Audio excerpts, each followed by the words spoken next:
राज्याचे मुख्यमंत्री देवाभाऊंचा मला फोन आल्याचं गोपीचंद पडळकरांनी म्हटलंय। अशी वक्तव्य करू नका अशा सूचनाही त्यांनी मला दिल्या आहेत आणि त्या सूचनांचं मी पालन करेन असंही पडळकरांनी म्हटलंय। तर काल गोपीचंद पडळकरांनी जयंत पाटलांबद्दल जे वादग्रस्त वक्तव्य केलं होतं त्या संदर्भात त्यांनी हे स्पष्टीकरण दिलंय। काय झालं? पवारांनी काय केलंय? पवारांनी मुख्यमंत्र्यांना फोन केलाय, हे वक्तव्य शोभनीय नाही। पवारांनी माननीय देवाभाऊंच्या मातोश्रींच्या वरती जेव्हा खालच्या लेवलला जाऊन टीका केली तेव्हा फोन केलता का? मी तर काय मीडियामध्ये बघितलं नाही। नंतर देशाचे पंतप्रधान जागतिक नेते माननीय नरेंद्र मोदी साहेबांच्या मातोश्रीवरती AI च्या माध्यमातून एक चुकीचा व्हिडिओ तयार केला तेव्हा पवारांनी माननीय मोदी साहेबांना फोन करून निषेध वगैरे व्यक्त केला का?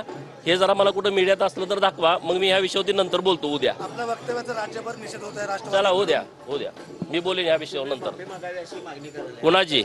कुणाची कशासाठी मी बोलतो याच्यावर नंतर। मुख्यमंत्र्यांचं काही राज्याचे मुख्यमंत्री माननीय देवाभाऊंचा मला फोन आला होता आणि या संदर्भामध्ये अशी वक्तव्य करू नका अशा पद्धतीची सूचना मला माननीय मुख्यमंत्री महोदयांनी दिलेली आहे। मी त्यांच्या सूचनेचं पालन करेन। नाही, माननीय मुख्यमंत्री महोदयांनी ज्या मला सूचना दिलेल्या आहेत त्या सूचनेचं मी पालन करणार। हां।